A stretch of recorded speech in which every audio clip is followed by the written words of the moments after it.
In this video, I'd like to show you how this double-sided magnetic clasp works with pretty much any necklace. So you decide if you want to have a stone on the top and a pendant on the bottom. You position it just the way you like it.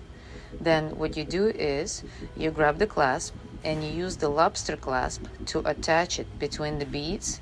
In this situation, you can also put it inside a chain link or outside, and this is what happens. So now it's secured.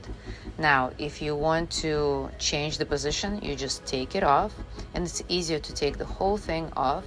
Reposition the necklace the way you like it. In this situation, let's make the pendant on the top and a stone on the bottom, and then you put the clasp wherever you like it. You decide how you want it to look, and this makes it so convenient and fast to put on. Have a good time.